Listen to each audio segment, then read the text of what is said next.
Hello, everybody. It's Helen Hillocks, host of From My Heart to Yours. And I am so excited today to have Amber Valdez, Life Purpose Cheerleader, as my guest today. I just love her. I love what she stands for. I love her energy.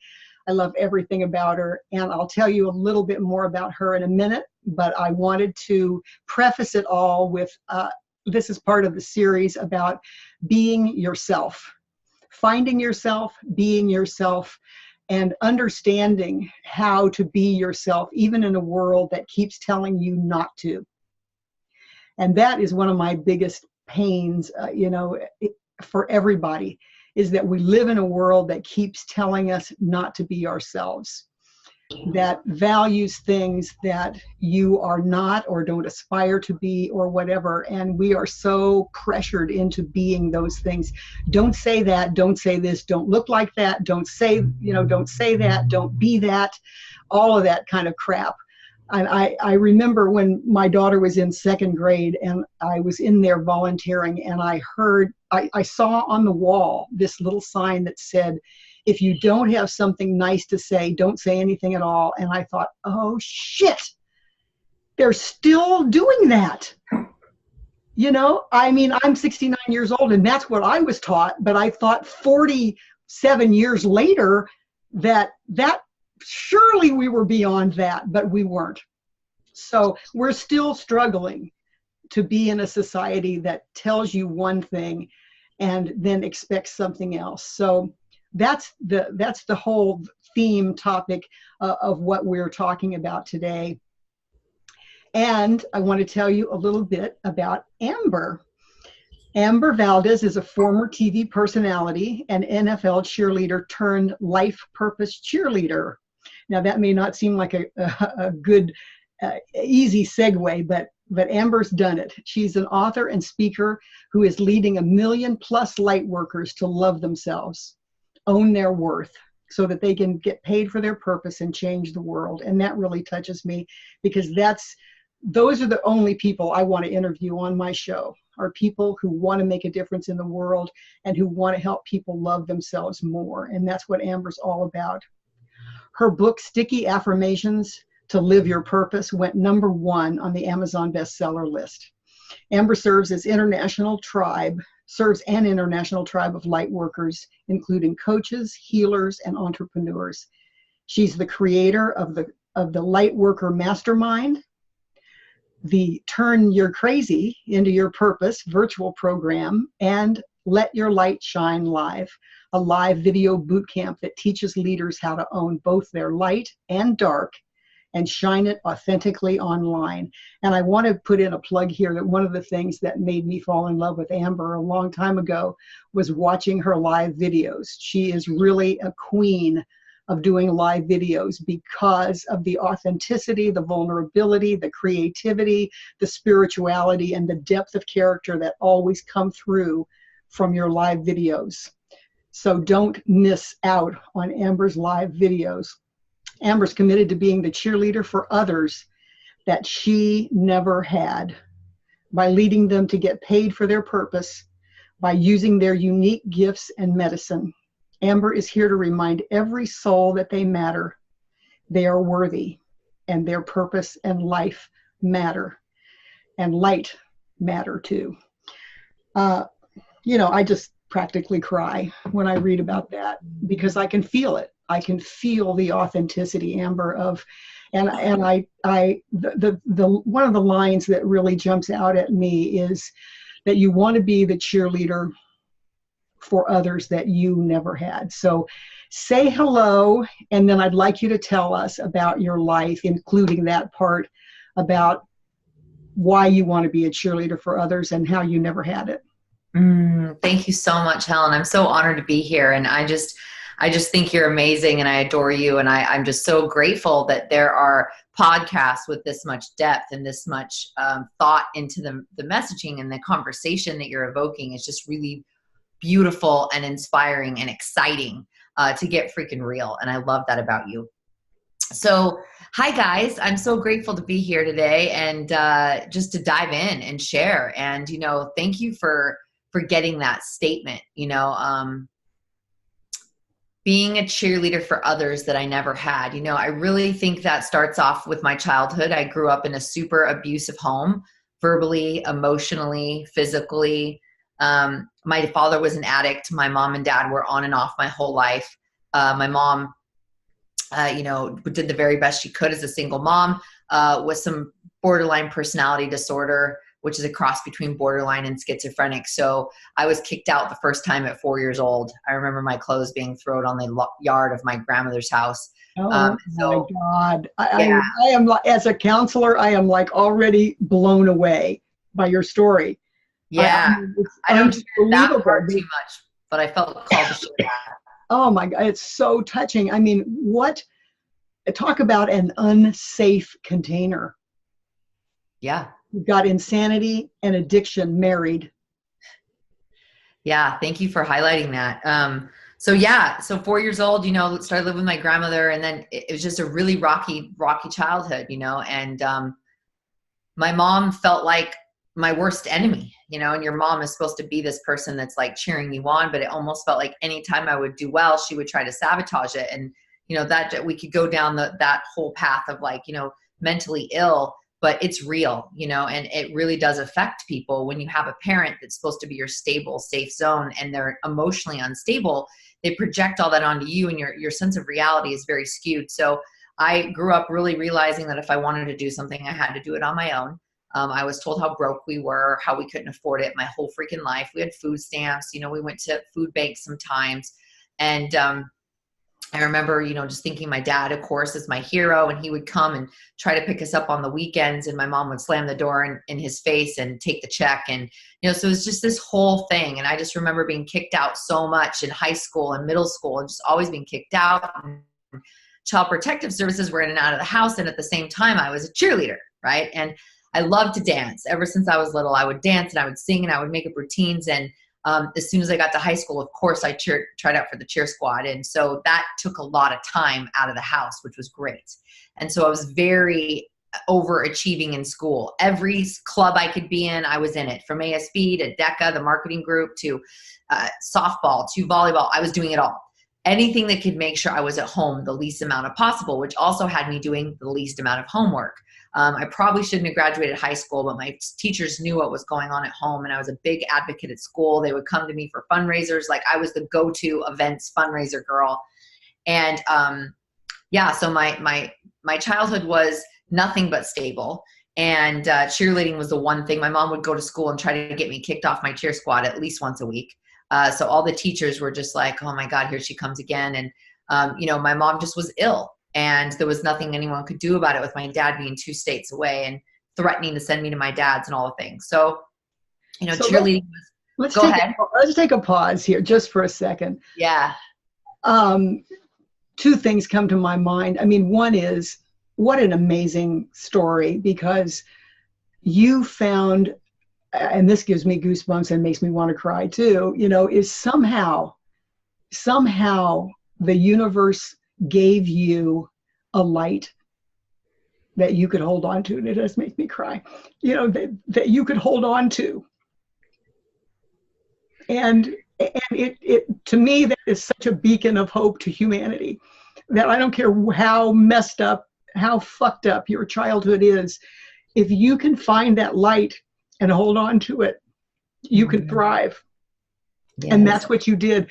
And to me, that is the light that you are in the world, is that you can show other people how to find that light in the darkness, how to hold on to it, and how to magnify it and nurture it.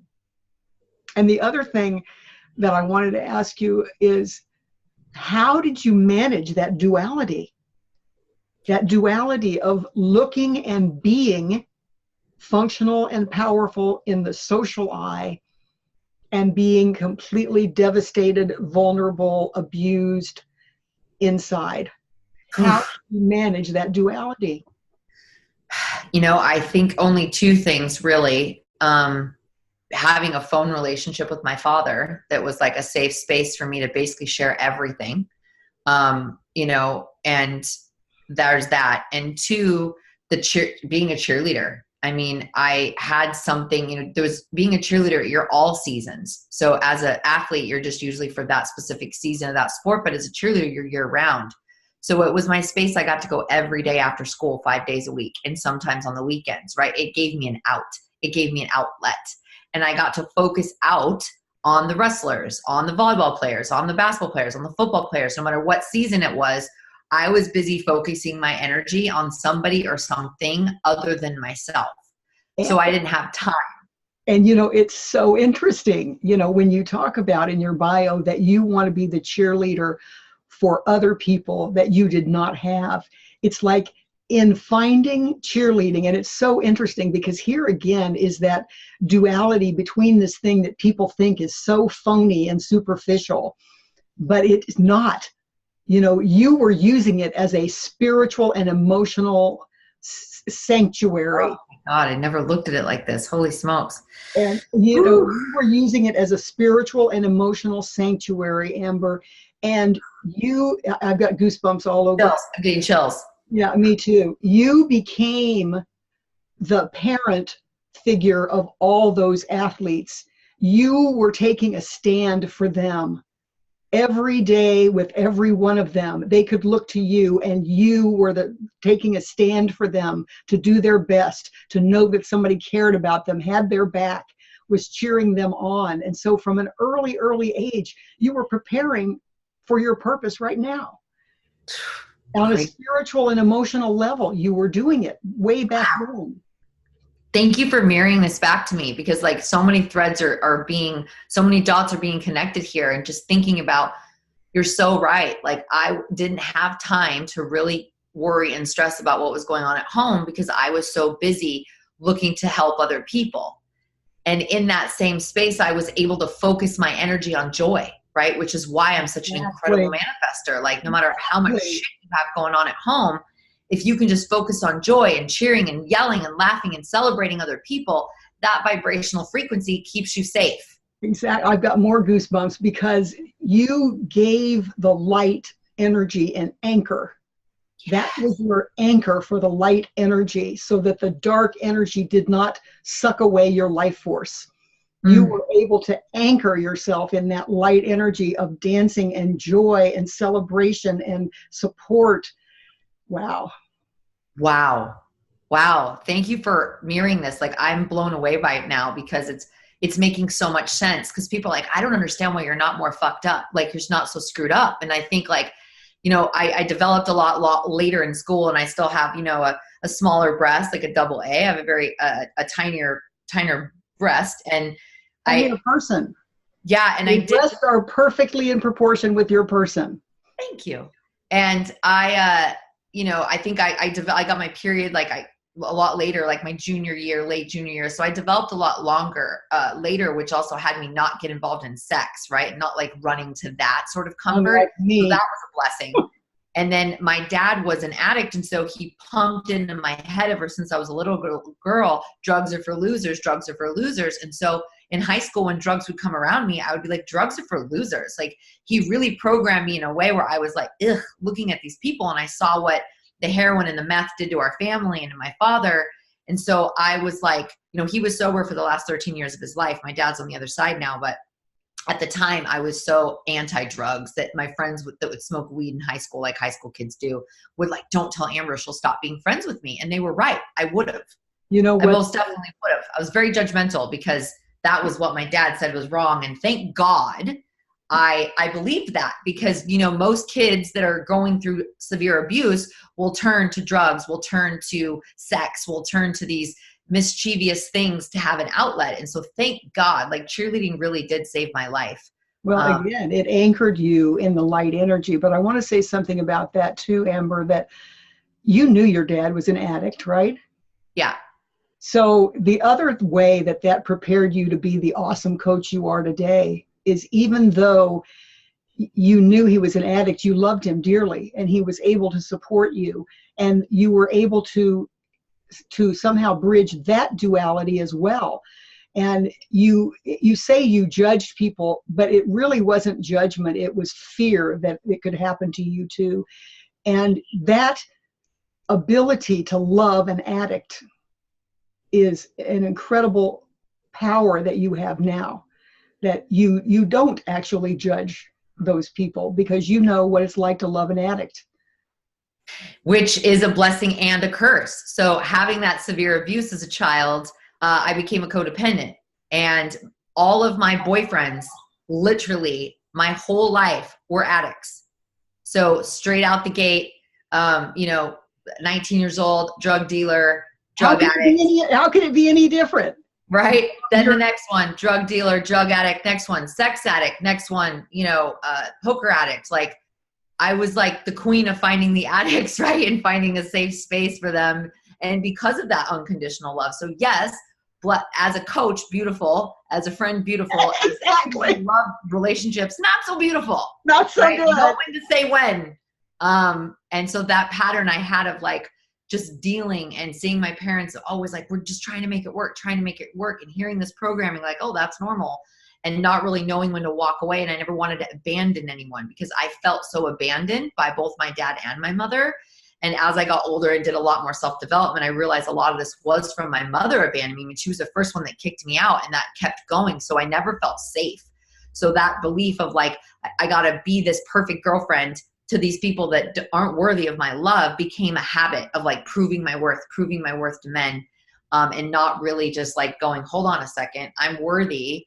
Let me just go be with somebody who treats me the way I'm treating them. And that was, I never wanted to give up on anybody, if that made any sense. And sure. And you never, I'm sure, just like me, you never wanted to be alone either, because you've been alone your whole life. And and I think that's why I'm so excited to draw in my divine counterpart, my soul's counterpart, and create a family, because that's something that I never really had, right? I had this super dysfunction, and that's why my friends are my family. They are my soul family. They're my chosen family. They're my sisters. Yeah. And no, my mom has a little jealousy, and other people in my family have jealousy of how close I am with my friends, but like I can count on them, and they have my back, and they will never hurt me, and they are there thick and through. And that's why chosen family is so epic. And that's something that I cultivate in my programs and in my community and Team Live Your Purpose, is getting everybody to really just realize, just because you don't have that cheer squad, like I didn't grow up with people cheering you on, wanting to see you win and celebrating you, doesn't mean you can't create that as an adult, right? And that's what I've been so good at, is creating team and creating community and creating a tribe of cheerleaders and light workers that see one another, celebrate one another, and really do have each other's back. Yeah, that's a very powerful thing, Amber. And I think also that it's been a really important stage for you to not have a partner, so that you can break that. Yeah. It's interesting because the partner before last, I was single for many a years in my TV. I'm sure we'll dive into that in my TV time and my reality show time and my, entertainment news time. And I was so lost. I was such a party girl. I was, working job to job in the nightclub, and then auditioning during the day, and being a nanny, and, hanging out with celebs, and just all wrapped up in this Hollywood, like this false sense of seeking worth, right? I was seeking worth through being famous, and seeking worth from hanging out with DJs and celebrities, and, just living this lifestyle that on the outside looked so great and cool. But it was so empty. And like, no matter what celebrity I interviewed, or I used to have a workout addiction, and I would work out 5 hours a day, and it was obsessive. And when my grandmother died, it got even worse, because she was like my mom. And then I was obsessed with what I ate, and I didn't have a carb for like 2 years. Like it was ridiculous. But I have this pressure of society, this pressure of television, and e-news always was known for really tiny girls. And, and also I felt like as long as I looked good on the outside, that I was welcome, I belonged, that I was, allowed. And even when I was in this perfect, and I'm air quoting perfect body for the listeners, I still would look in the mirror and go, ugh, oh my God. Ugh. Like I picked myself apart like you would not believe. And on the outside, I look back at those photos, I'm like, damn, I could have been a fitness model. And now I love myself even more. I barely work out, and I don't do that to myself. I don't look in the mirror and go, And I just remember what a hostage I felt like, a prisoner I felt in my own body, because it was never enough. I love that. I love that statement, when it was never enough. Now let's dissect that a little bit. After you got away from your cheer tribe, and you went into what everybody's dream, right? I mean, not everybody, but a lot of people's dream is to be in the celebrity world, and to be cool. And Right. so, you dived into it. And what is so interesting is what had worked for you before, of being that spiritual and emotional anchor to the light side, of focusing out and cheering for, literally, and standing for the teams, shifted into getting lost in the dark side.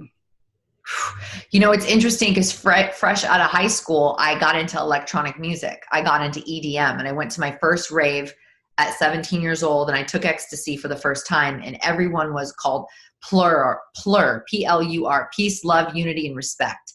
And it was like I was home. I'm getting the chills thinking about it. It's like everyone was welcome. The more outrageous your clothes, the more welcome you were. Everyone gave each other hugs. Everyone gave each other candy, and everyone just danced the night away. And I just was like, I'm home. Like, these people get me, and they were all a bunch of orphans, really. We were going to raves in these warehouses in Seattle at the time. And like, I was like, I want to work here. I want to throw these raves. And literally after my first rave, I started throwing raves and EDM festivals literally for 19 years of my life. I was even flying back and forth to Seattle because of the safety that these, on the outside, like drug parties, like created this place for all these kids that didn't have love to go give love to one another through music and dance and hugs and cuddle puddles. And, I almost had this like childhood rebirth. I was wearing like Cookie Monster backpacks and like sucking on pacifiers with like candy necklaces. And I remember my mom being like, what's happening to you? You're like an adult, but you're acting like you're 4. And I'm just like, yeah, whatever. And I found this community, which I got out of. And a lot of the people I know, and bless their souls, that stayed in that have either overdosed or their lives are not working. And I'm in touch with some of them here and there, but it becomes an addiction, right? Because then you start doing the drugs on the weekends, and then it goes to every day. And, at the time I was working 5 jobs in Seattle and cheering for the NFL. And I was still hanging out with all these ravers who were at my house sleeping and up for days and days on end. And it wasn't until I left Seattle that I had had enough. I had a stalker try to break into my house. Like, spirit was like, get out of there. And that I moved to Los Angeles, and I really started pursuing what I did in high school, which was hosting a show. And I started doing the whole auditioning thing, and moved to New York and Hawaii, back to Seattle, almost got killed by my ex-boyfriend at the time, who was even deeper into his addiction and deeper into drug dealing. And it was a really toxic, scary environment. I literally woke up to him like choking me out, and I literally almost died. And it was that moment that I was like, I gotta go. And I completely went into a severe depression and found myself working in the liquor business. And I worked for Sidney Frake Importing Company, which was Jägermeister and Grey Goose. And I ran 85 spokesmodels in Washington, Oregon. I was in the bar scene, and it just kind of got a lot more dark, right? But I was still there as the promo girl, smiling and like bringing joy to the guys in the bar. Exactly. But what a fabulous story, because everything, what they say, that everything that you experience makes you who you are. Yes. And again, that depth and richness of character that comes across in everything you do, Amber, it comes because of that. Because you have lived in the dark side, you have worked in the dark side. It's like you're like me in that way. I've done it all. I don't even want to get into it, but it helps me be a good, safe container that understands and has no judgment, because you've done it. Yeah. So, and thank God I never had an addictive personality in the form of drugs, because I was always the girl that would just do a little bit. I always wanted to be in control. I would never be the girl on the floor fishing out, or, back in the room hooking up with some guy because she was too drunk. Like, that was never my role. I was always like very aware, and I never wanted to go too far, right? Because I wanted to feel safe, right? And so that was my thing that kind of kept me reeled in. But I think it was after my dad passed away, that I was, going to go to Vegas and work in Vegas to try to help him, because his medicine was like $3,000 a week, and he kept going in and out of the hospital because he couldn't afford his meds and going in and out of comas. And it was just and I was still flying back to Seattle and doing the raves. And I just was trying to focus my energy, and I couldn't deal. I didn't have the tools. And then after my dad passed away, I found myself in a relationship with a sex addict, of course. I didn't know. My whole world fell apart. And it was coming off of a reality show called Beverly Hills Nannies, where I was bullied by these girls on the show that were so mean and called me ugly and, all these things. They were just horrible. And it brought up all my childhood wounds of being bullied in high school and all the things. And so after that experience, I had it with the industry. I was like, if this is what it's going to take, I had a guy that was the president of a TV network proposition to me to be his side girl. And he had a wife and a kid and wanted to give me a show and put me up in a house and with a car. And I was just like, if this is what it's going to take, I remember crying in my car. If this is called my dad, I was like, if this is what it's going to take to be in this business, like, I don't want it, because I'm not going to sell my soul to have a damn show on television. And things started to, like, the smoke started to part, and I started to really ask spirit, and I was diving deep into Abraham Hicks, and I was diving deep into the law of attraction and realizing, like, wow, I have really manifested a lot. And I was calling forth to manifest like-minded women, because all the women in my community at the time, I was the most spiritual in the group, and teaching them about crystals and angels and all the things my dad taught me as a child. And I was doing the manifestations on my wall and using stickies, which are all over my room for those that are watching on video. And for as long as I knew, I would use these things to manifest. And I was like, I'm calling in like-minded friends. And I want my own show on TV. And I manifested the show. Granted, it wasn't like the Amber show, but I was a star of the show. And all these really cool girlfriends started to come around that wanted to meditate and were into spirituality. And it was like one thing after another started to manifest. And so let me ask you real quick. Your dad was spiritual, metaphysical? Oh, yeah. Oh, yeah. My dad was, as my mom would call, out there. And my dad was a hippie, and he gave me my first crystal when I was like 8, and he would talk to me about aliens late nights, and he was all into conspiracy theory, and he would talk about angels, and he taught me how to pray and surround me in the white light. And he was always talked about fairies. We used to go fairy hunting in the woods, and he was just like awesome like that. He's like here showing up. Hey, Dad. But he was really, so he introduced you, and that core again stayed in there your whole life. You had that knowing. And I think that's so important, because without a spiritual connection, it is so easy to get pulled into the dark side completely. But if you have that solid core that you had ever since you can remember, you were thinking of angels and fairies and crystals, the power of all the metaphysical energies. So powerful. And, just to say Jesus, and like, I was raised Catholic, then my mom turned as Christian. And then as I started getting older, I started to question, like, this doesn't make sense. And how does Jesus hate gays? And how are these people not going to heaven just because they grew up in this town that doesn't know who Jesus is? And it started to be like, in my early 20s, I started just to question, like, this doesn't make sense. And I almost married a Jew. And then I started learning about that because they wanted me to convert. And I remember just being really conflicted and going, hold on a second. Ever since I was little, I loved Buddhas. And I've always been connected to Buddha and connected to Red. And I'm pretty sure I was a freaking monk in my past life. And my mom would like take these, like, I would buy this Buddha pillow, and then she would like hide it and like always hide these things. And I'm like, these bring me joy. Like, how can something that brings me this much joy be bad? Right. And so starting in Jesus, for me, every reading I do, Jesus Christ is my homie. Like, he's always around. And, I have a lot of ascended masters that I work with, Archangel being one of them, and Ganesh, and, Yogananda. And I have a lot of my spiritual teachers that are in my vortex a lot. And Jesus is always my go-to. And I still pray to Jesus. I still connect with Jesus. And I'm very connected to Mother Mary and Mary Magdalene, and I've got a lot of past lives in the church as a nun and all the things. But Jesus is literally been there, like, and always, like, energetically, I've always just felt comfort in crosses and comfort in the unconditional love, the Christ consciousness. And it's like, now I'm here to teach Christ consciousness, which is not, I am the Son of God, and if you don't believe, you're all going to hell. Yeah. It's, unconditional love. And what I get from Jesus is like, Jesus was the leader in the unconditional love movement. And after he passed, people started taking his teachings and flipping it and trying to control people. But Jesus kicked it with everybody. Everybody was equal in Jesus's eyes. Absolutely. He was a social revolutionary, you know. He was not a conservative, only believed this little narrow thing. No. You know, we've only got 10 more minutes or so. Okay.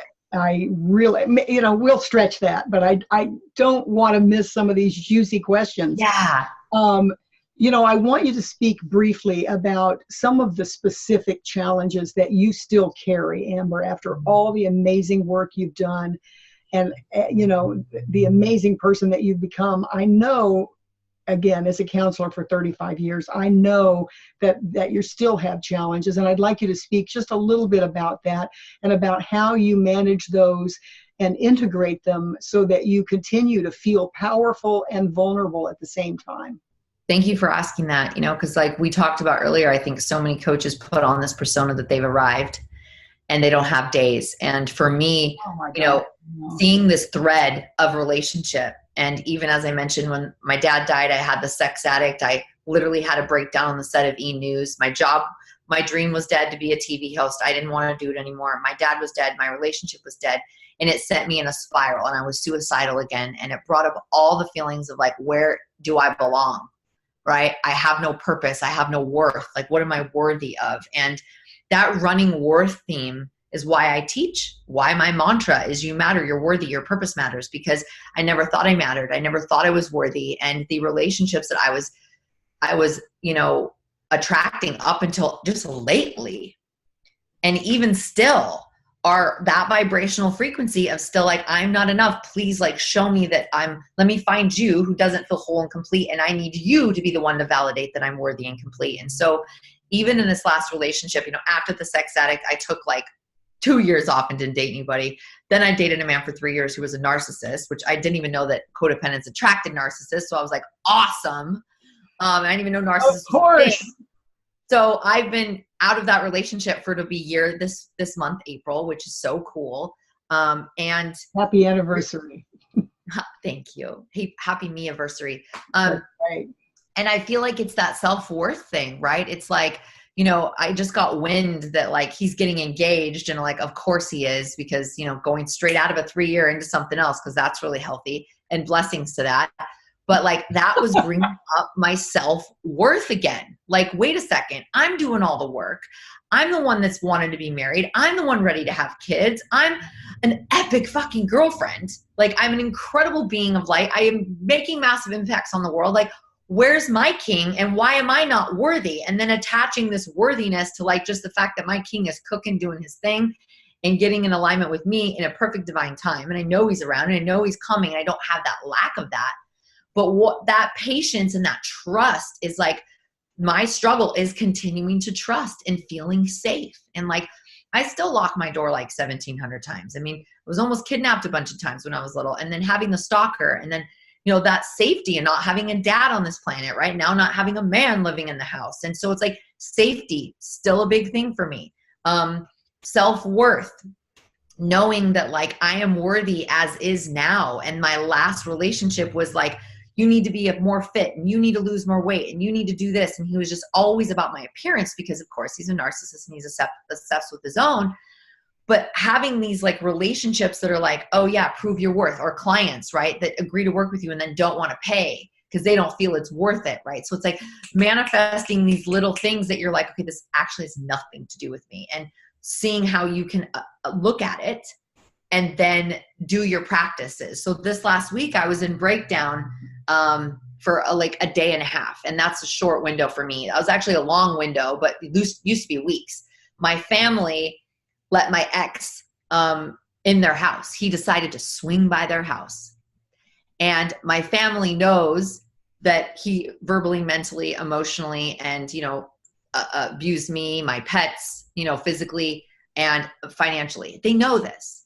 And what really pissed me off was that abuse is abuse is abuse. And I asked my aunt, I said, if he would have punched me in the face and gave me bruises, would you guys have still let him in the house? And she was like, absolutely not. And I said, well, why is verbal and mental and emotional and financial abuse not equal to that.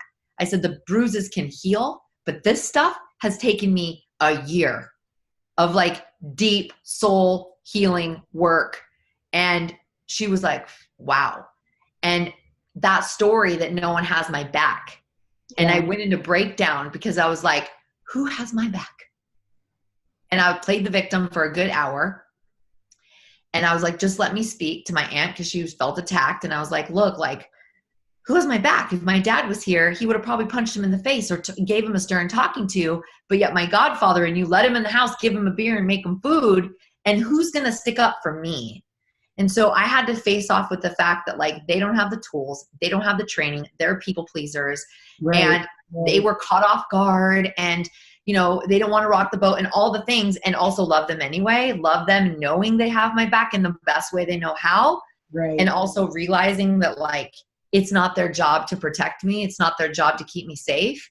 And he's a narcissist and it was an unhealthy choice on his part. But I had to face off with that whole wound of like, who has me? Who's here to protect me?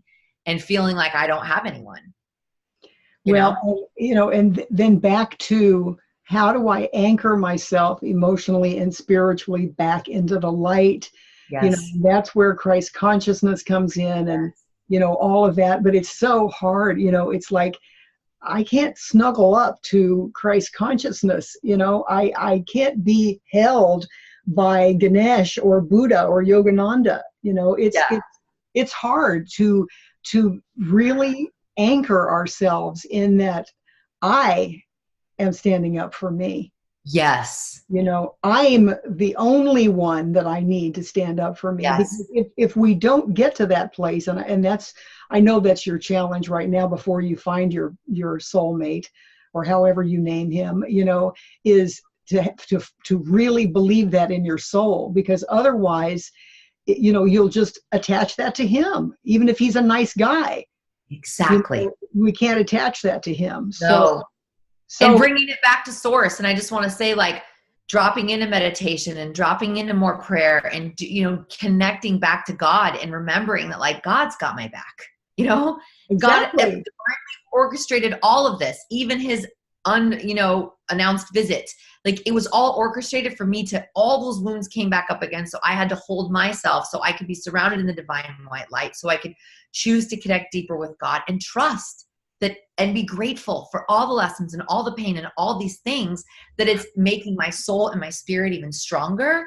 And so, yes, last week was challenging for a couple days, but like, I am more myself and more alive and more full of light because I released more darkness and I purged it. So for me, meditation, connecting with my healers, going into prayer, taking time alone, really, really loving that those childhood wounds that come up and realizing it's not real.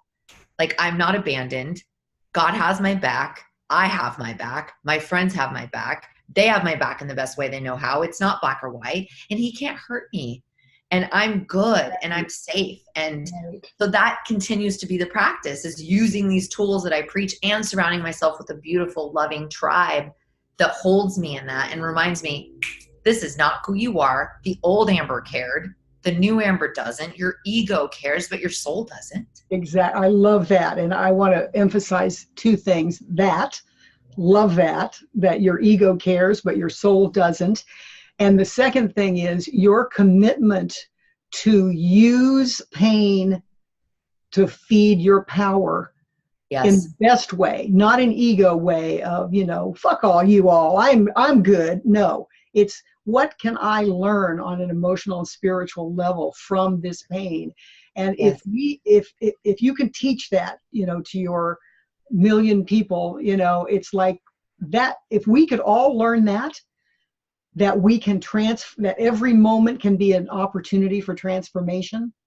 If we could, that one thing, that every single experience is an opportunity for transformation, then life becomes, a rich, rich experience, and we are empowered. We are empowered. I want to, I love what you were just sharing. I want to dive into this one last topic of, you know, we talked a little bit about it, of, you know, when you were in the TV celebrity world and how that became a kind of symbolic experience of embracing the dark side and being kind of sucked into the dark side. I'd like you to talk about, as a spiritual, metaphysical coach and light worker and stand for humanity, how do you deal with that, with doing that in a society that values fake tits and asses and every other part? I don't know if they can make fake penises yet, but I'm sure they have. I know they have implants for people that have had problems, but yeah, and nose jobs and every possible thing that people can do, and the adoration of money and all of that. How do you balance that and integrate that, and you still are a person in that world? So how do you do that? Now or then? Now. Yeah, so I remember I was told by agents to get my tits done. I was told, I went to an appointment, like my friends were like, save your money, get your nose done. Like I used to be so bullied for my nose. I was so insecure about my nose. And it's like so interesting. The more self-love work you do, the less you pick yourself apart. Like I haven't looked at my nose and go, ugh. Like I used to watch myself on TV and literally vomit and cry. I was so embarrassed on how I talked out of the side of my mouth. I was so embarrassed how my nose and my mouth wasn't aligned. I was so embarrassed. And I had like editors pointed out and, get your tits done, get your nose job done. Like I've had agents say the craziest shit to me back in the day. And, I never aligned to that. And I remember I said, look, if I'm going to become famous, it's going to be with this nose and with these tits. And that was it. And I remember Gwen Stefani was like, my idol, back in the day. And I loved that she was like the queen of the itty bitty titty club. And I was like, no, like, I'm not going to align to that. And I always knew like, no, I get to be who I am and this is enough, but still having all of that like noise. Right. And it's funny because I have a lot of girlfriends that are getting their tits out, and the trend of fake tits is like so 1980s, like it's gone. Like people are like, ugh, that's not hot. There's nothing cute about that. And we see like the ducky lips and we see like these things these women are doing. And it's like, I spend a lot of time with men in the self-development community and they're like, these women look like ducks. Like they look like drag queens. Like what are they doing to their faces? And like the guys don't even get it. Right. And these obsession with the fillers and all the things. And, I haven't got any fillers on my face yet. I'm 40 years old. I don't know if I will. But this whole like preservation of like what beauty's supposed to look like. And I just feel like I want to age naturally. I want to just be myself. And, I think that is beautiful. And there is all this pressure, but I think as many people realize like authenticity was named 2019 as the trend of marketing, which pisses me off because I feel like there's going to be so many people trying to be authentic. Right. And it's like, but you can see the resonance. But knowing that like you are enough and those people that get all the work done, like, and I've seen it, right? Like I've been in there, like I worked for, families that were like huge directors and actors and, it doesn't matter. Some of the people with the most money are the most miserable and I've seen it all firsthand. So most insecure. I think like seeing the contrast of like, being on also hanging with billionaires and being on jets to being in the shrub and the bush in Africa and seeing this contrast, I'm just grateful that I got to physically experience the contrast of people not having clean water or electricity, like, or piping, like literally no shoes and no water and like, which means no food often, and seeing that and then staying in $50,000 hotel rooms and traveling on Gulfstreams with my old friend, rest his soul. But seeing this contrast of like, wow, these people we could learn a lot from. They don't have technology. They don't have electricity. They don't have television and they're happy. And how do you know? Because you can't fake happiness and joy, pure joy. And then you see people who are eating, drinking $30,000 bottles of wine and they're just like still like empty inside. So, I feel like I'm blessed to be in a time-space reality where everybody can be their own TV host. Everybody with a phone can actually have their own show. And we're seeing that like no one wants this facade of perfection anymore. The curtains are being drawn. And as the collective consciousness rises, the Wizard of Oz, even on the global stage, is parting and people are craving for vulnerability and authenticity. And and human connection and this lack of perfection, this just beingness is like so refreshing. And like, it's a breath of fresh air when you see someone that's not done up and perfect and a makeup and all the things, and just as being who they are and not feeling like they have to put on the show for the next guy, you know? Yeah, I love that. And I think, our government right now is so crazy, and, the racism and all these things, and ageism and sexism and the financial greed. It's like a blessing, because it's saying, really, is this really what you want? No. All this separation energy, the rich and the poor, the black and the white, the man, and the woman. It's like, is that really what we want? No, it's not. And so I love what you're saying. And I feel like authenticity and self-love are the foundation of a healthy society. Absolutely. And if we do not have that, then we will be in the service to the dark side, Amber. We will be in the service to the dark side, seeking pleasure, seeking money, seeking fame, all things. Exactly. Always seeking worth, but in a sick way, through all kinds of addiction to sex, pornography, money, all of it. Stuff, things. Yeah. Things, material acquisition.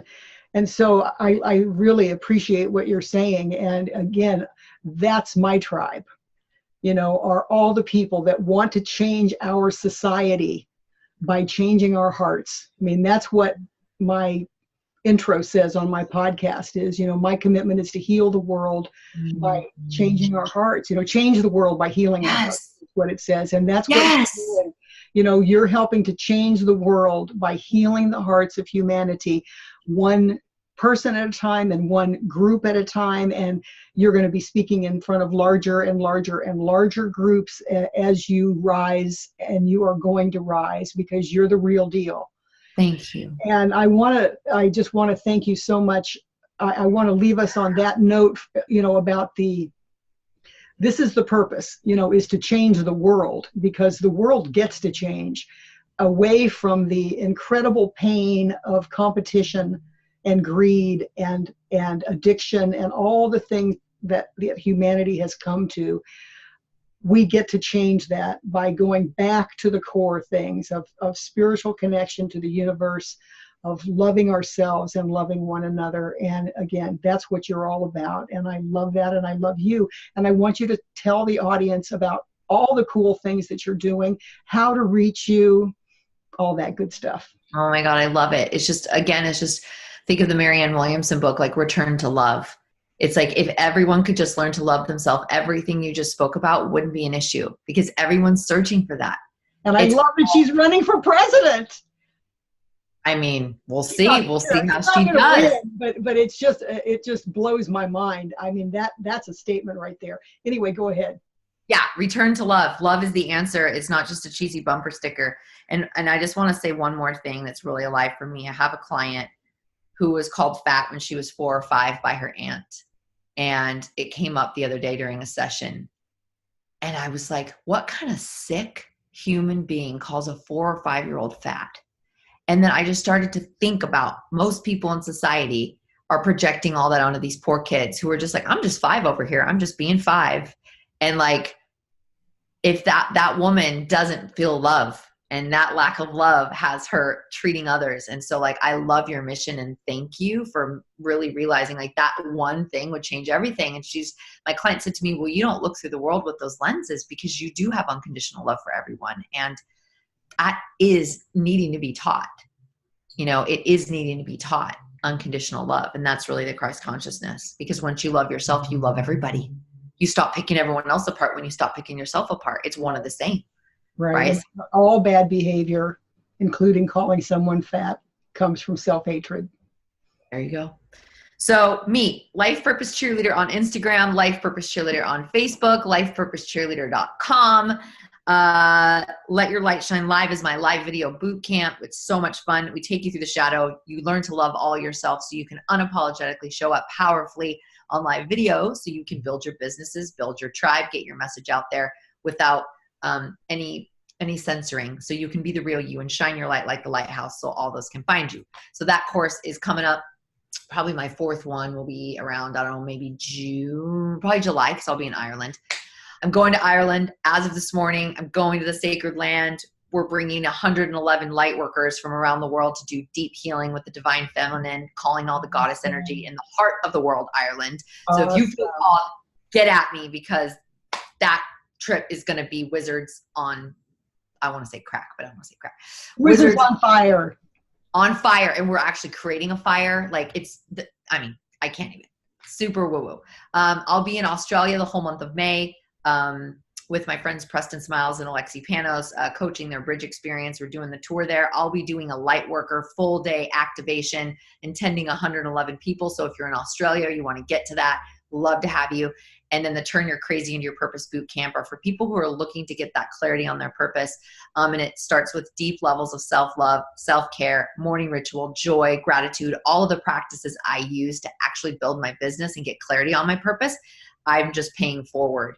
And we bring in the divine masculine experts each week. And I'm in the middle of that program right now. That's my 8th one. I've had over 250 students graduate that program. Awesome. Moms, entrepreneurs, healers, mystics, you name it. Teachers, lawyers, chiropractors, doctors have all taken that program. So if any of those feel good for you, clarity on your purpose, power to get on live video, or you want to be a part of a tribe of light workers in my Lightworker Mastermind, I would love to have you. I'd love to support you. And you can just reach out to me in the bio on Instagram or just email. If you're not on Instagram, how do they reach you? They could go to lifepurposecheerleader.com and click in the contact, or they could go to Facebook and they could send me a message on Life Purpose Cheerleader. But they get to be on Instagram because Instagram is taking. I agree. That is the up and coming, baby. If you're not on Instagram, you're nowhere. But I just wanted to make sure, just in case. Yes, lifepurposecheerleader.com would be the best way to reach me. Okay. So, Amber, I wish I could hug you. I love you. I think you are just amazing. And I just so appreciate your vulnerability today. You know, I've interviewed a bunch of coaches, some of them, high level people. Nobody gets real like you got real today. And I can ask them the most pointed questions. They still won't go there. And that really touches me. And you're the real deal. And I really want people to get that from this podcast. And I hope that you'll promote it and your friends will promote it, because you are the real deal. And I want this out in the world, that people can see you the way you are today. Thank you so much. And I just want to honor you for allowing that safe space for me to share. And I got work to do, right? That's why my Light Your Light Shine Live is so important, because people get to drop the freaking masks, and anything out of integrity and not fully authentic is going to crumble. So thank you for being a stand for that movement and where we're going as a collective, and integrity or authenticity, without it, was not going to get us in our next phase of consciousness at all. So amen. Owning the mess. I just adore you, Helen. Thank you so much. What an awesome, this is probably my favorite podcast of all time. So thank you. I'm so touched. I'm just so happy. And I love you. And I can't wait to stay connected and support each other's evolution. I'd love to have you back on the show. I would love to be on. So then I would get me all the details and I'll promote it out to the tribe. All right, honey. I will do that. You're awesome. Okay. Love you, honey. Thank you. Bye.